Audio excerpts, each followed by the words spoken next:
I'm just looking at some of our fellow passengers. Two way up at the top. The mist is rising just a bit, and then two and two, and then one coming this way. We're just very inquisitive and moving around, and it's just it's wonderful to have made this walk up. Is this likely to erupt anytime soon? Is it on some sort of schedule? I guess you never know.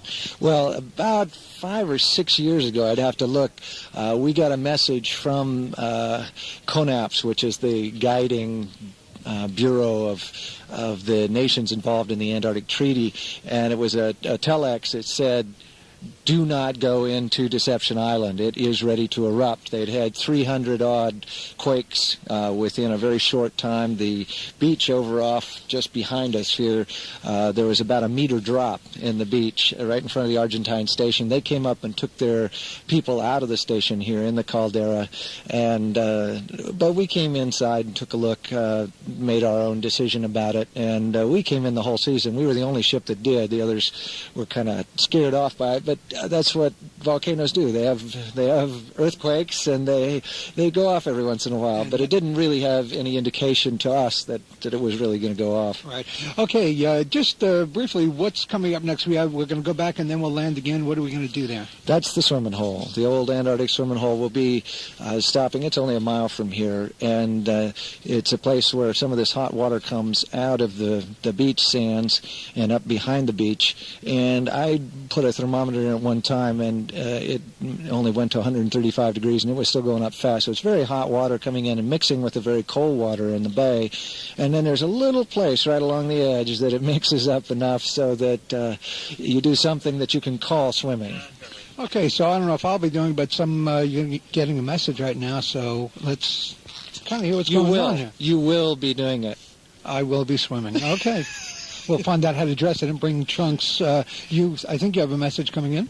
Yeah, they're just wanting us to start heading back down. We got we still got a half hour. So. Okay, Larry, this takes care of your commitment on the other end. We've already, unless we have some questions afterwards, we have covered the next landing as well. Larry, I'm really glad we kind of hooked up because you're Mr. Information. Thank you, sir. Anytime at all.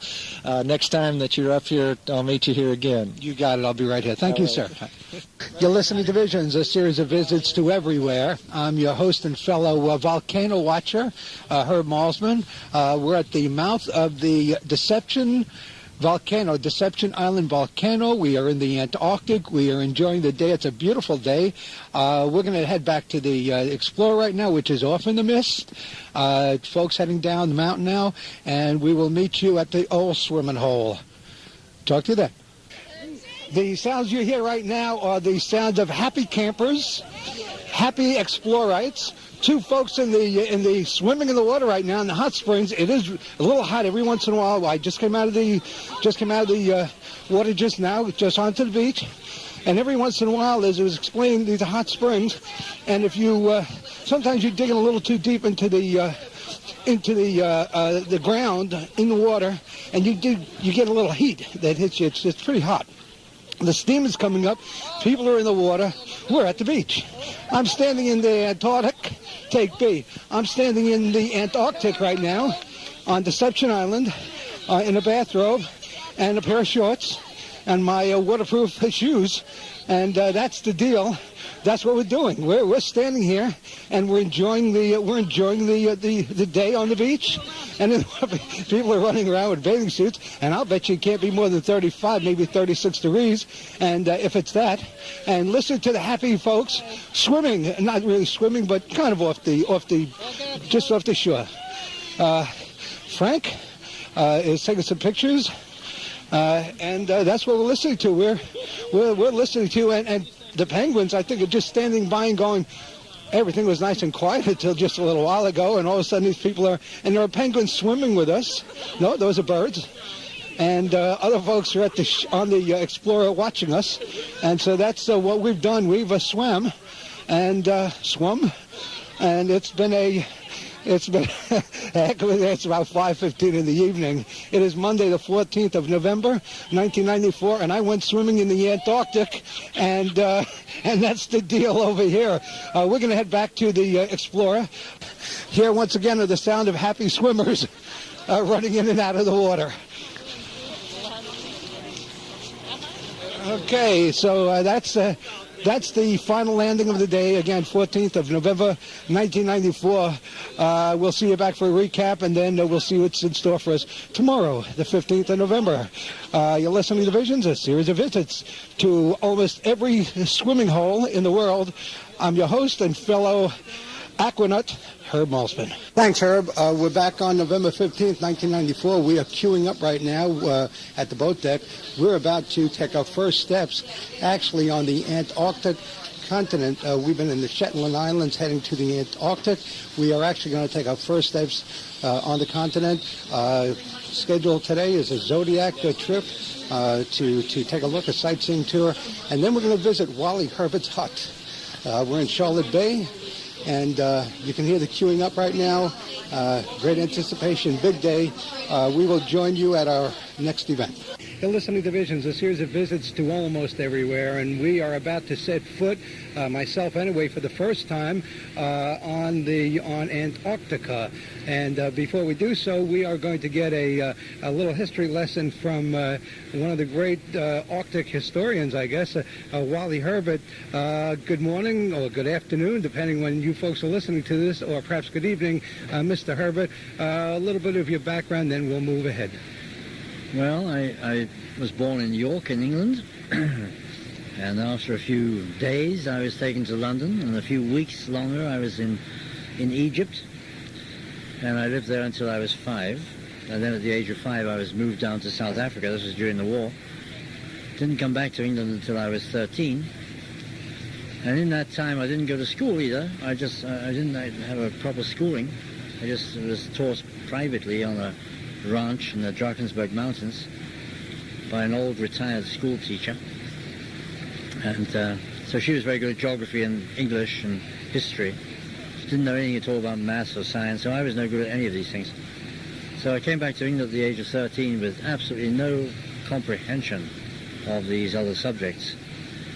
So I then worked very hard for a few years to get my qualifications to go to university, and succeeded, but by that time I was so exhausted I decided I didn't want to go to the university after all. I went into the army. So I signed up in the army for 22 years in the army, and the army was so pleased to have someone sign up for that length of time that they gave me all kinds of education. You see, I went to school for a year and a half, and they taught me how to make maps, and they taught me how to navigate. Then I went out to Egypt and worked in the Sahara for a little while making maps. So by the time I was 20, I was a map maker, qualified map maker.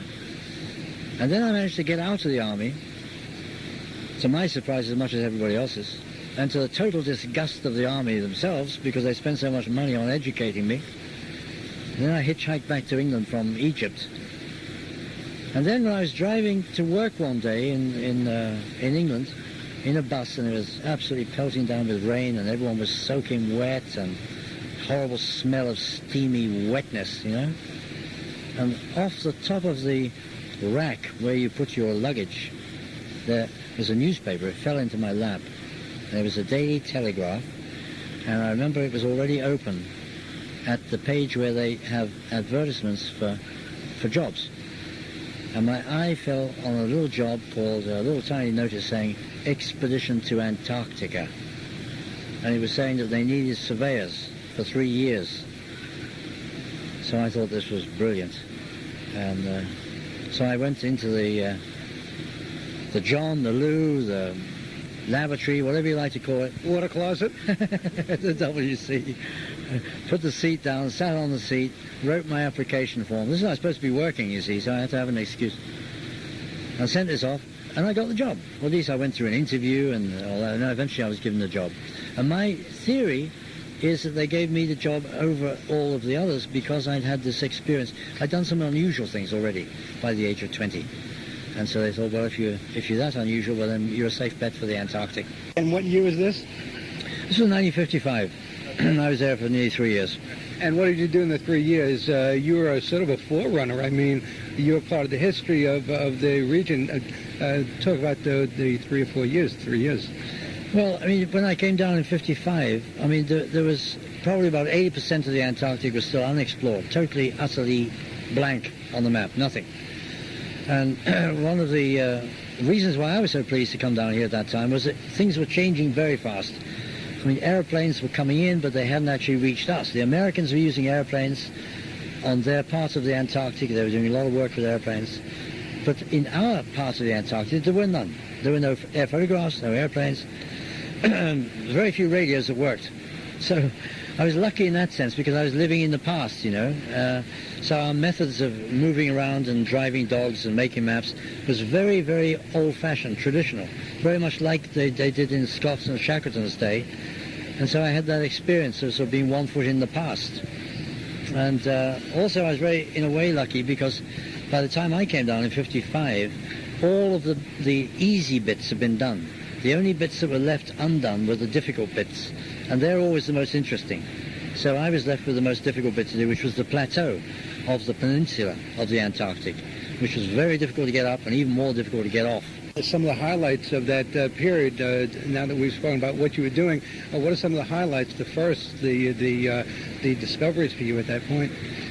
Well, the thing is, in those days, because we had no airplanes to supply depots of food, because we had no radios to communicate properly with each other, that when we wanted to make a long journey, a one-way journey in particular, then you had to spend like 2 years laying depots of supplies. So you go off with your sledges and your dogs with very heavy loads, as much as you could carry, maybe 1,500 pounds, and with 9 dogs pulling. And you'd maybe have 2 teams of dogs and 4 men. Now you'd go for maybe 300 miles, and you'd leave all the food that you could, and then come back home on half rations. Then next time you went out, you go out again with heavy loads, and you go beyond that point and lay another one. So you keep on over a period of 2 years or so, laying these caches of food. Now these days, of course, you just fly an airplane out and it lands and gives you the food and they take pictures and off you go. In the old days, well, you couldn't do that. And so you were much, much more isolated in those days.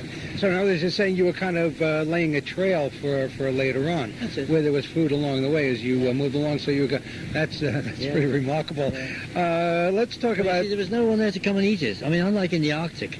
You couldn't do that in the Arctic. The polar bears would come and eat it, or the foxes or something. Right. In the Antarctic, there's no land animal that will take your food. So as long as the wind didn't blow it away, you know, it was going to be there 2, 3, 5, 10 years' time. Right. Were you burying, or just how are you storing it? Well, we usually took the precautions of putting rocks around it and maybe even tying it all up and putting guy ropes and so on, just to make sure it wouldn't blow away. But then you have penguins there, and you have I don't know at that you know where you were. I guess you had penguins. You had some sort of animal life, but they didn't bother it. No, generally speaking, the penguins are just around the coast, and where we were laying our supplies, there was out of sight of penguins anyway. Penguins also only live there for a short time each year. And this is one of the things that most people don't seem to realize, you know. They go down, they want to go and see the penguin rookeries, and this is symbolic of the Antarctic. It's very, you know, the penguin is the symbol of the Antarctic. And yet, in fact, they only spend a few months there. I mean, man spends much more time. Where are they when they are not in the Antarctic? Well, they go off north in the wintertime. And they're swimming, of course. They're swimming, yeah. Right. Yeah. Okay, give us an overview of the Antarctic. You're a map maker. Paint us a map.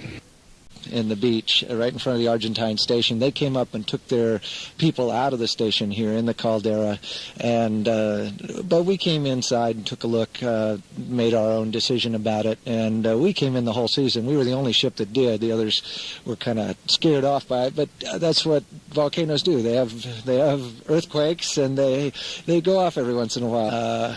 CONAPS, which is the guiding bureau of the nations involved in the Antarctic Treaty, and it was a telex that said, do not go into Deception Island. It is ready to erupt. They'd had 300-odd quakes within a very short time. The beach over off just behind us here, there was about a meter drop. I'm just looking at some of our fellow passengers, 2 way up at the top. The mist is rising just a bit, and then 2 and 2, and then 1 coming this way. We're just very inquisitive and moving around, and it's wonderful to have made this walk up. Is this likely to erupt anytime soon? Is it on some sort of schedule? I guess you never know.